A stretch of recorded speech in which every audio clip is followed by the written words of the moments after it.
મારા પિતા શહેરમાં સફાઈ કરતા હતા, પરંતુ મને એક મોંઘી શાળામાં ભણાવતા હતા. વર્ગના બધા બાળકો મારી મજાક ઉડાડતા અને શિક્ષકો પણ મને મારતા. એક દિવસ મારું મેટ્રિક્સનું પરિણામ આવ્યું અને મેં બોર્ડમાં સારા માર્ક્સ મેળવ્યા. આ જોઈને મારા સહપાઠીઓના માતા પિતાએ આચાર્યને કહ્યું કે જો દીપક અહીંયા ભણતો રહેશે તો તેઓ તેમના બાળકોને શાળામાંથી ઉઠાવી લેશે. આચાર્યએ મારા પર ચોરીનો ખોટો આરોપ લગાવી મને શાળામાંથી કાઢી મૂક્યો. આ જોઈને મારા પિતા રડવા લાગ્યા. ત્યારે મેં મારા પિતાને કહ્યું, એક દિવસ એવો આવશે જ્યારે આ જ આચાર્ય સાહેબ મને મળવા માટે લાઈનમાં ઊભા હશે. આ સાંભળીને સૌ મારા પર હસવા લાગ્યા. પણ 12 વર્ષ પછી આચાર્ય સેવામાંથી નિવૃત્ત થયા તો તેમણે મારા બેગમાંથી ચોરી કરેલો મોબાઈલ ફોન શોધી કાઢ્યો અને પછી તેણે સૌની સામે મને ખરાબ રીતે મારવાનું શરૂ કર્યું. જ્યારે હું તો સ્ટાફ રૂમમાં ગયો જ નહોતો, તો પછી હું તેનો ફોન કેવી રીતે ચોરી કરી શકું? જેવો રિસેસ પૂરો થયો, આખી શાળામાં બાળકોની તલાશી લેવાઈ રહી હતી, કારણ કે કોઈ બાળકે આચાર્યના રૂમમાંથી તેનો મોબાઈલ ચોરી લીધો હતો. હું તો આખો સમય મારા વર્ગમાં જ બેઠો રહ્યો, કારણ કે સવારે મારા પિતાજીએ જે ખીચા ખર્ચ આપ્યો હતો તે શાળાએ પહોંચતા જ મારી પાસેથી દંડ પેટે વસૂલી લેવામાં આવ્યો હતો, કારણ કે મેં મારા ફાટેલા બૂટ બદલ્યા નહોતા. આ સિલસિલો છેલ્લા 1 અઠવાડિયાથી ચાલી રહ્યો હતો, કારણ કે પિતાજીએ મને વચન આપ્યું હતું કે જેવો આ મહિનાનો પગાર મળશે તે મને નવા બૂટ અપાવશે. મારા બૂટ ખૂબ જૂના થઈ ગયા હતા અને મારા પગના અંગૂઠા બૂટ ફાડીને બહાર નીકળતા હતા. આખો વર્ગ મારા દેખાવ ઉપર હસતો હતો, પણ હું ચૂપ રહેતો, કારણ કે મારા પિતાજીએ મને કહ્યું હતું કે મારે સંપૂર્ણ ધ્યાન ફક્ત અને ફક્ત ભણવા પર જ લગાવવાનું છે, જેથી હું ભણી ગણીને એવું સ્થાન હાંસલ કરી શકું જ્યાં મારી મજાક ઉડાવનાર પોતે જ મારો આદર કરવા મજબૂર થઈ જાય. ખરેખર હું તેમની કોઈ પણ વાત પર ધ્યાન નહોતો આપતો. ક્યારેક જ્યારે મન ખૂબ દુઃખી થતું ત્યારે થોડીવાર રડી લેતો અને પછી સામાન્ય થઈ જતો. મારું નામ દીપક છે અને મારા પિતાજી સફાઈનું કામ કરે છે, પણ મારા સહપાઠીઓ અને શિક્ષકો કહે છે કે મારા પિતા શહેરની ગટરો સાફ કરે છે. મને મારા નામ કરતાં ગંદકી સાફ કરવાવાળો કહીને વધુ બોલાવવામાં આવતો હતો. હું સામાન્ય બાળકોના ગ્લાસમાં પાણી પી શકતો નહોતો. મારો અલગ ગ્લાસ મારા બેગમાં રહેતો અને એ જ રીતે હું કોઈ પણ બાળકની સાથે બેસીને ભોજન કરી શકતો નહોતો. અને આ સિલસિલો અત્યારનો નહીં પણ વર્ષોથી ચાલ્યો આવતો હતો. જ્યારે મેં શાળામાં પ્રવેશ લીધો, મારા પિતાજીએ તેમની મહેનતના જોરે મને સારી શાળામાં ભણવાનું સપનું જોયું હતું. તે સમયે પણ હું એક ખાનગી શાળામાં અભ્યાસ કરતો હતો અને આચાર્ય વારંવાર મને બોલાવીને કહેતા, તારા પિતાજીને કહે કે તેઓ તારા માટે તેની પરિસ્થિતિ મુજબ કોઈ બીજી શાળા પસંદ કરે, કારણ કે અહીંયા ભણતા બાળકોના માતા પિતા ફરિયાદ કરે છે કે જો દીપક શાળામાં રહેશે તો તેઓ તેમના બાળકોને શાળામાંથી ઉઠાવી લેશે. તેની વાતો સાંભળીને મારું લોહી ઉકળી જતું, પણ હું ચૂપ રહી જતો. જ્યારે પણ પિતાજી સાફ સુથરા કપડાં પહેરીને મારી ફી ભરવા શાળાએ આવતા, ત્યારે આચાર્ય સાહેબ આ જ કહેતા, દીપકને કોઈ બીજી શાળામાં દાખલ કરાવી દો, અમારી શાળાની પ્રતિષ્ઠા ખરાબ થાય છે. પિતાજી દર વખતે ચૂપચાપ પાછા જતા રહેતા. મારા વાહ આચાર્ય સાહેબના હાથમાં હતા અને તેઓ મને ઢસડતા ઢસડતા એસેમ્બલી હોલમાં લઈ ગયા. બીજા વર્ગના બાળકો પણ ત્યાં ભેગા થઈ ગયા હતા. ત્યારે તેમણે મારા પિતાજીને ફોન કરીને બોલાવ્યા. તે ધ્રુજતા ધ્રુજતા શાળાએ પહોંચ્યા.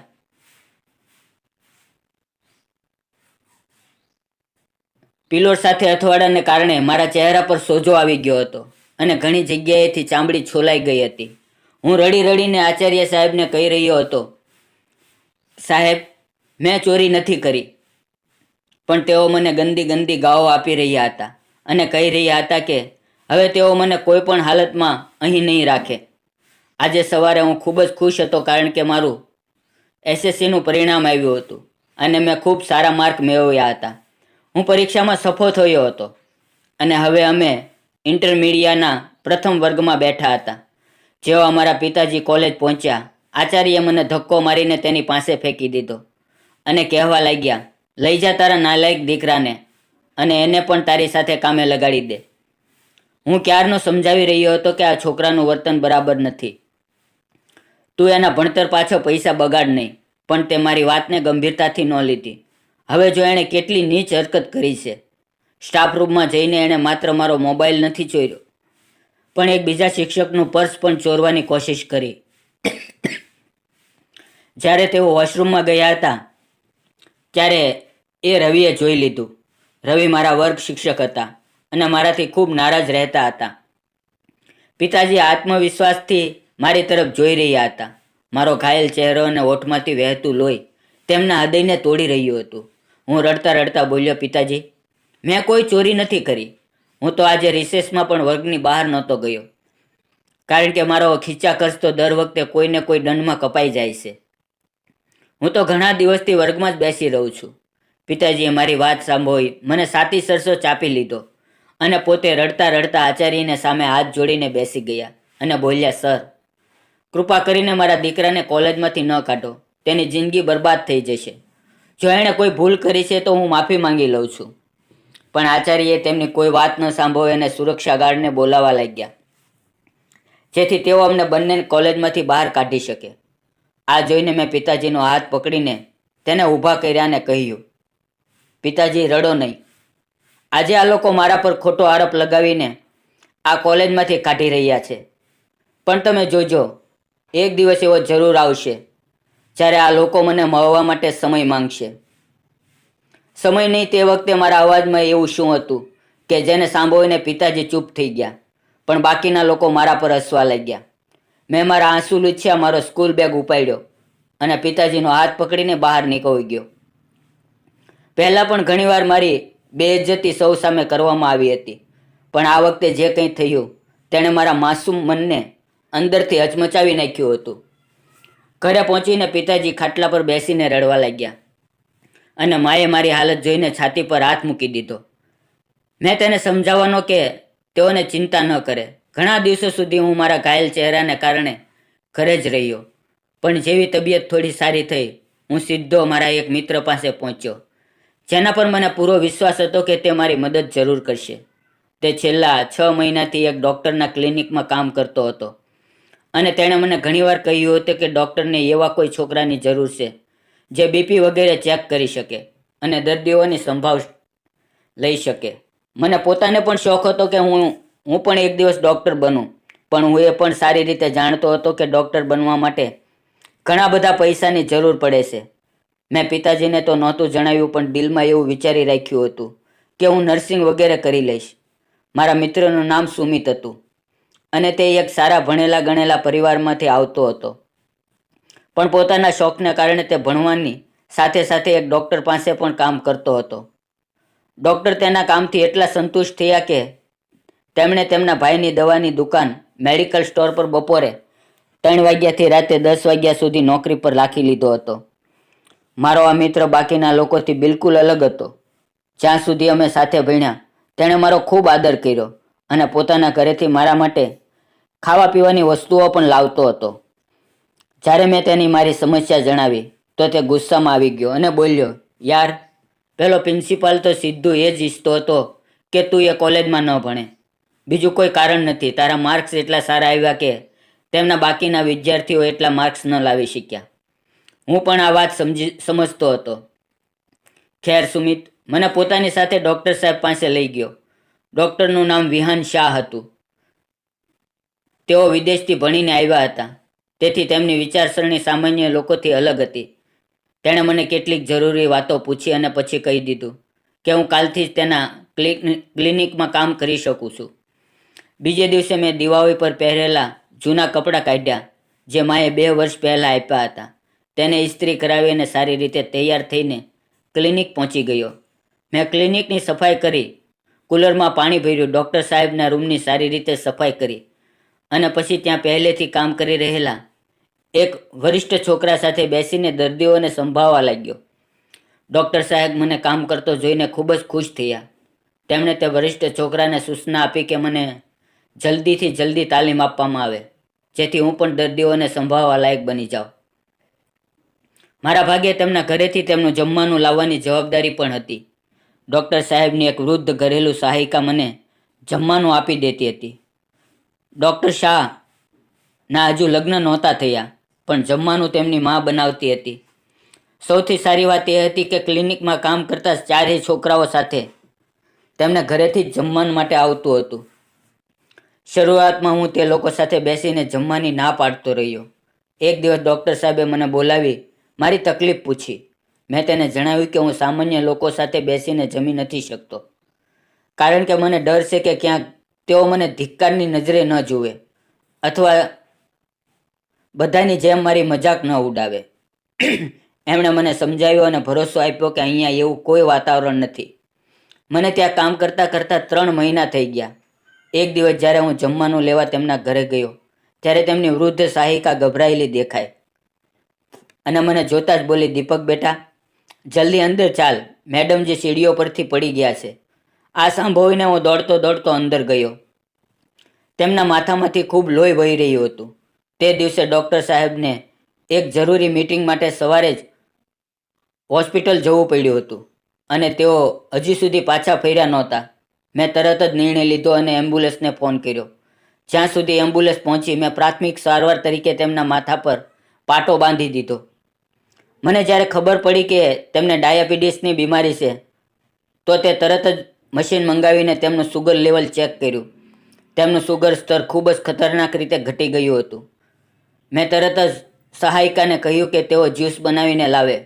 લગભગ 20 મિનિટમાં એમ્બ્યુલન્સ પહોંચી. ત્યાં હાજર એમ્બ્યુલન્સ કર્મીઓએ પણ આ જોઈને મારી પ્રશંસા કરી કે મેં સમયસર સમજદારી અને સૂઝબૂછ દાખવીને મેં ઘરના નંબર પરથી ડૉક્ટર સાહેબને ફોન કરીને જાણ કરી દીધી હતી. તેઓ ગભરાઈ ગયા અને તરત જ હોસ્પિટલ તરફ રવાના થઈ ગયા, જ્યાં હું તેમની માતાજીને લઈ જઈ રહ્યો હતો. જ્યાં સુધી ડૉક્ટર સાહેબ ન પહોંચ્યા, મેં મેડમજી તેમની માતાજીનું ખૂબ સારી રીતે ધ્યાન રાખ્યું. ડૉક્ટર સાહેબ તેમની માને ખૂબ પ્રેમ કરતા હતા, કારણ કે તેમના પિતાએ તેના બાળપણમાં જ બીજા લગ્ન કરીને પહેલી પત્નીને છૂટાછેડા આપી દીધા હતા. જ્યારે ડૉક્ટરે તેમને જણાવ્યું કે જો દીપકે સમયસર જ્યુસ ન પીવડાવ્યું હોત તો તેમની તબિયત વધુ બગડી જાત. આ સાંભળીને તેઓ મને ગળે લગાવીને રડવા લાગ્યા.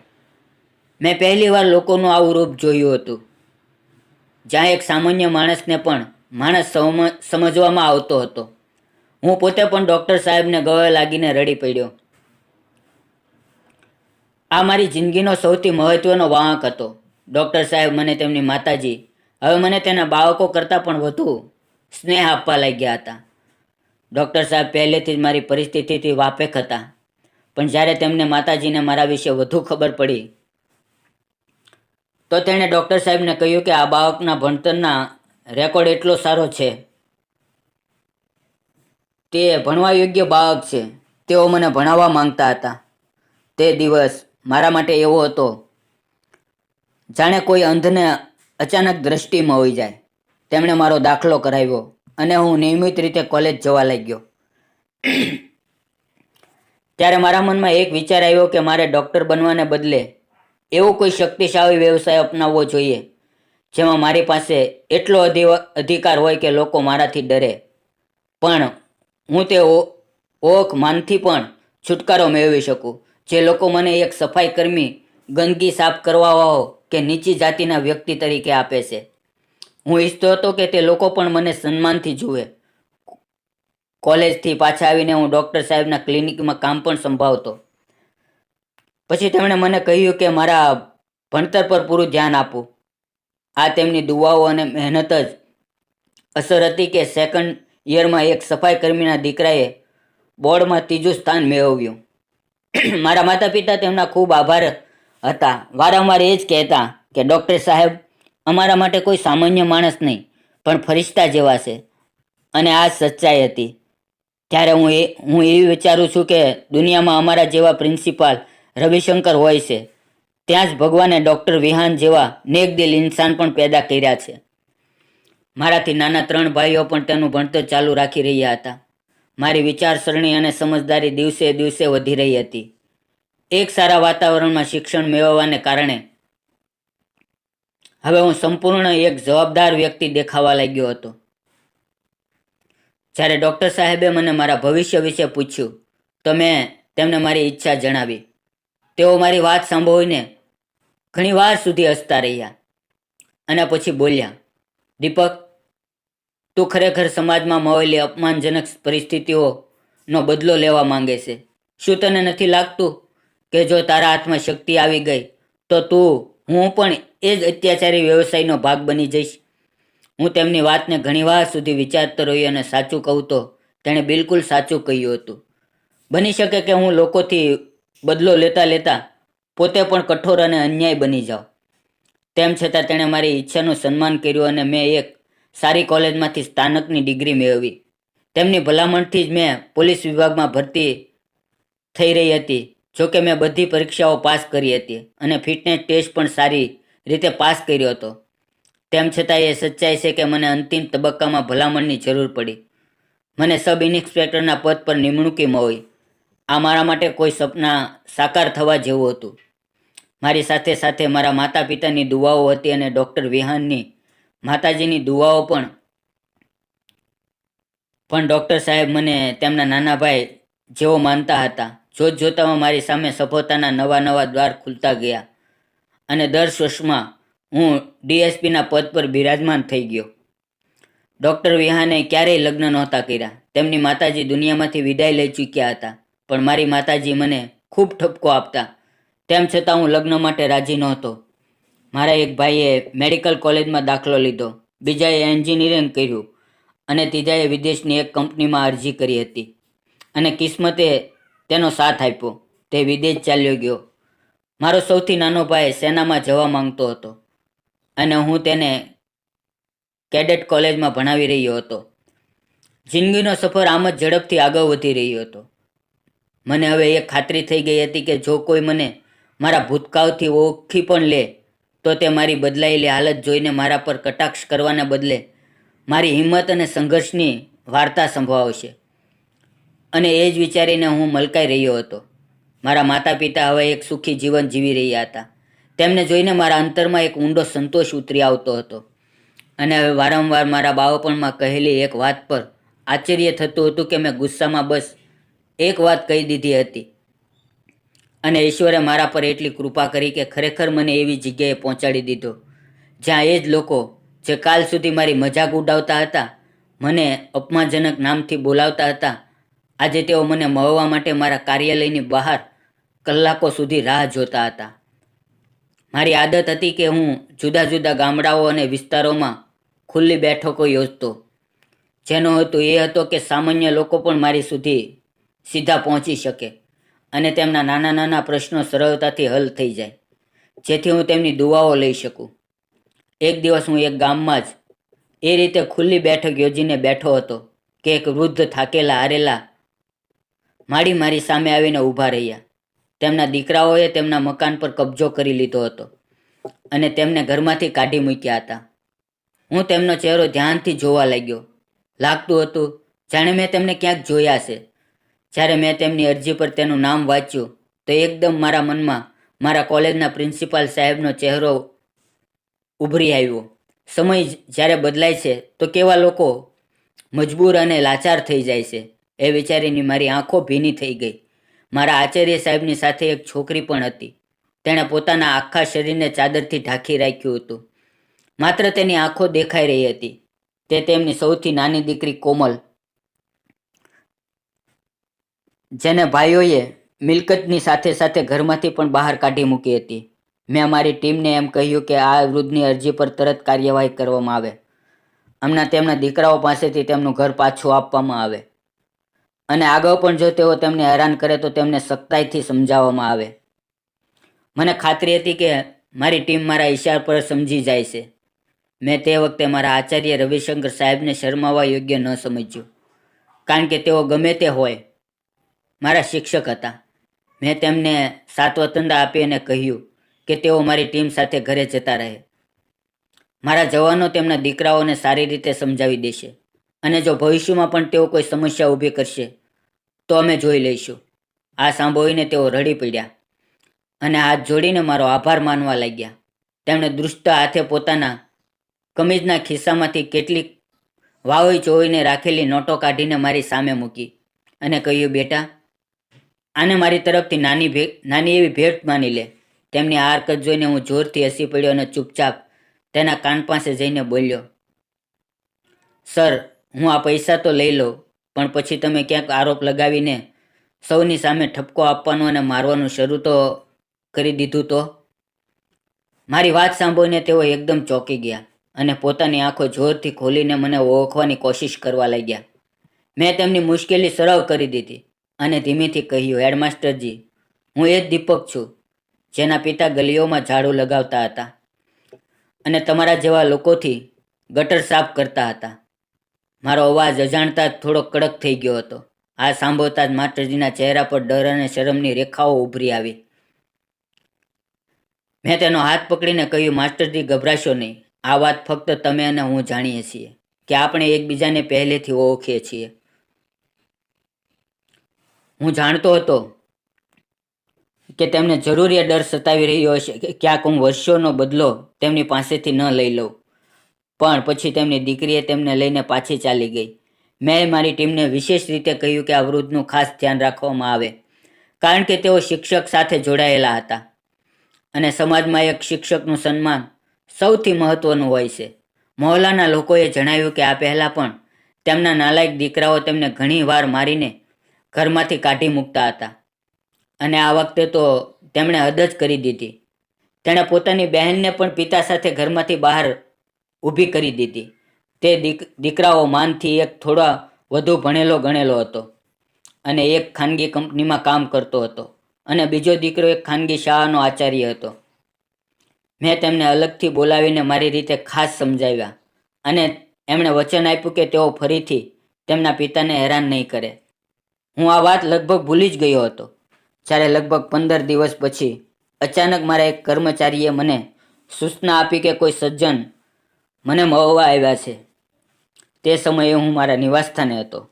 જ્યારે મેં તેમને અંદર બોલાવ્યા તો જોયું કે તે એ જ વૃદ્ધ અને તેમની દીકરી હતા. તેમના હાથમાં ફળ અને મીઠાઈ હતી અને તેઓ મારો આભાર માનવા આવ્યા હતા. મેં તેમને સન્માનપૂર્વક બેસાડ્યા અને મારી માને પણ કહ્યું કે તેઓ આવીને તેમને મળે. પ્રિન્સિપાલ મહોદય મારી સામે હાથ જોડીને બેસી ગયા અને મારી માફી માંગવા લાગ્યા. બેટા, મેં તારી સાથે ખૂબ ખોટું કર્યું. હું શું કરું? તે સમયે મારા પર દબાણ પણ હતું અને મને ડર પણ હતો કે જો તું ભણતરમાં આ જ રીતે સારા માર્ક્સ લાવતો રહ્યો તો જે લોકો અમારા નિયમિત દાતા છે તેઓ નારાજ થઈ જશે કે અમે એક ગરીબ છોકરાને એમના દીકરા પર પ્રાથમિકતા આપી. એટલા માટે મારી મજબૂરી હતી કે તે દિવસે મેં તારા પર ખોટો આરોપ લગાવ્યો અને પછી તને કોલેજમાંથી કાઢી પણ મૂક્યો. આ બધી વાતો કરતાં કરતાં તેમની નજર સતત નીચે ઝૂકેલી હતી. તેની દીકરી કોમલના ચહેરા પર આજે કોઈ નકાબ નહોતો. જ્યારે મારી નજર તેના પર પડી તો એક ક્ષણ માટે એવું લાગ્યું જાણે દુનિયા જ થંભી ગઈ હોય. પછી મેં આદરપૂર્વક મારી નજરો ઝુકાવી લીધી. હું નહોતો ઈચ્છતો કે મારા શિક્ષકની દીકરીને તાકી તાકીને જોઉં. મેં તેમને વધુ કંઈ કહેતા રોક્યા અને કહ્યું, સરજી, તે દિવસે જો તમે મને આ રીતે અપમાનિત કરીને ન કાઢ્યો હોત તો કદાચ હું ફક્ત 1-2 વર્ષ સુધી સારા માર્ક જ લાવતો રહેત, પણ આ સ્થાન સુધી પહોંચવું મારા માટે અશક્ય હોત. મેં તેમને ડૉક્ટર વિહાન શાહની સાથે મારી મુલાકાત વિશે જણાવ્યું અને એ પણ કે આ બધું તેમની અને તેની માતાજીની કૃપાથી થયું. મારી માએ તે પિતા પુત્રી માટે ભોજનની વ્યવસ્થા કરી દીધી. તેમણે ખૂબ ના પાડી, પણ મારી માએ આગ્રહ કર્યો અને અંતે તેઓ ભોજન માટે રાજી થઈ ગયા. મારી નજર વારંવાર તે છોકરી તરફ જઈ રહી હતી. ખબર નહીં કેમ આવું પહેલાં ક્યારેય મારી સાથે નહોતું થયું. કદાચ મારી માએ મારી ચોરી છુપી જોતી નજરોને પકડી લીધી હતી. માએ જ્યારે કોમલને પૂછ્યું કે તેણે કેટલું ભણતર કર્યું છે તો તેણે મોટા સંયમિત અંદાજમાં જવાબ આપ્યો કે તે MBAના અંતિમ વર્ષમાં છે. માએ સીધું તેના પિતાને પૂછ્યું, તમે તમારી દીકરીના લગ્નની કોઈ વાત નક્કી કરી છે કે હજુ સુધી તે એકલી જ છે? તો પ્રિન્સિપાલ સાહેબે ચોંકીને મારી મા તરફ જોયું અને પછી કહેવા લાગ્યા, હજુ તો ક્યાંય પણ કોઈ વાત નક્કી થઈ નથી, કારણ કે તેના ભાઈઓ તેના ભણતર પર થતા ખર્ચને ફાલતુ ખર્ચ માને છે. લગ્ન તો કોઈ વિચાર પણ નથી રહ્યું. તેના લહેજામાં તે વખતે એટલી ઊંડાઈ અને સચ્ચાઈ હતી કે મારું દિલ પણ અચાનક ભરાઈ આવ્યું. એક પિતા પોતાની દીકરીઓને કેટલો પ્રેમ કરે છે. હું આ વાત સારી રીતે સમજી શકતો હતો. હું મારી માનો ઈરાદો જાણતો હતો, તેથી મેં તેમને આંખોમાં સમજાવવાની કોશિશ કરી. પણ તેમના ચહેરા પર છવાયેલી ગંભીરતા જોઈને હું ચૂપ રહી ગયો. હું નહોતો ઈચ્છતો કે કોઈની મજબૂરીનો ફાયદો ઉઠાવું. ઘણી વખત છોકરીઓ પોતે જ મારી સાથે લગ્ન કરવાની ઈચ્છા વ્યક્ત કરી ચૂકી હતી, પણ મેં ક્યારેય કોઈની તરફ આગળ વધવાની કોશિશ ન કરી. કારણ કે હું ઈચ્છતો હતો કે જો મારી જિંદગીમાં કોઈ આવે તો તે એવી હોય જેને મારા ભૂતકાળની પણ સમજ હોય. સાથે જ મારી એક વિશિષ્ટ ઈચ્છા હતી કે કોઈ પણ મને મારા ભૂતકાળના સહારે અપનાવવાની વાત ન કરે.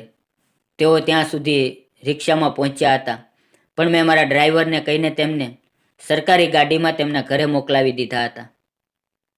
તે છોકરીની ગંભીરતાએ મને ખૂબ પ્રભાવિત કર્યો. તેમના ગયા પછી માં ફરીથી પાછળ પડી ગઈ અને કહેવા લાગી, દીપક, હવે બસ કર, તારે જીદ છોડી દે.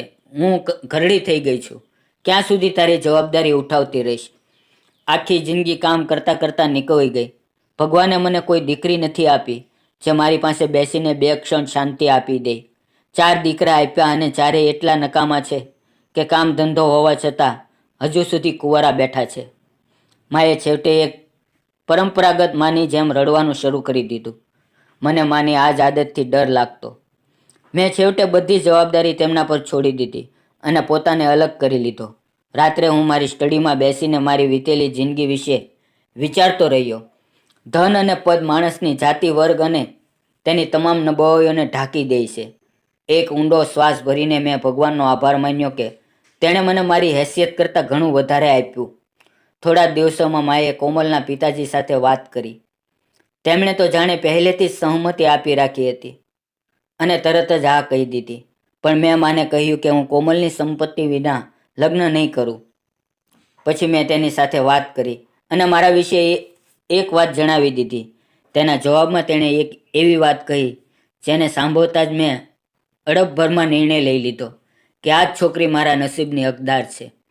તે કહેવા લાગી, ભગવાને તમને પહેલાં મુશ્કેલીઓમાંથી પસાર કર્યા, જેથી પછીથી તમે શ્રેષ્ઠ વસ્તુઓથી નવાજે. હવે જો તમે મને તમારી જિંદગીમાં સ્વીકાર કરો છો તો હું તેને મારી ખુશનસીબી સમજીશ. 1 મહિના પછી અમારા ખૂબ સારી રીતે લગ્ન થઈ ગયા.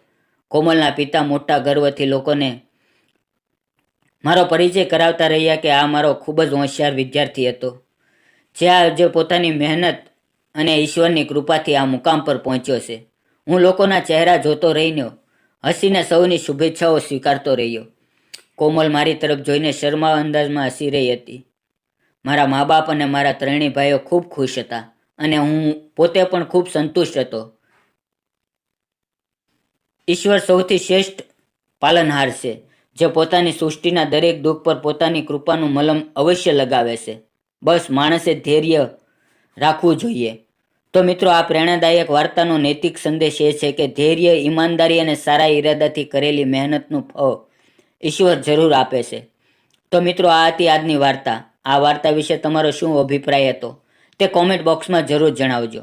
જો તમને વાર્તા પસંદ આવી હોય તો વિડીયોને લાઇક કરો, ચેનલને સબસ્ક્રાઈબ કરો અને બેલ આઇકન પર ક્લિક કરીને તેમને ઓલ પર સેટ કરો, જેથી તમને નવા વિડીયોની સૂચના તરત મળી જાય. આભાર.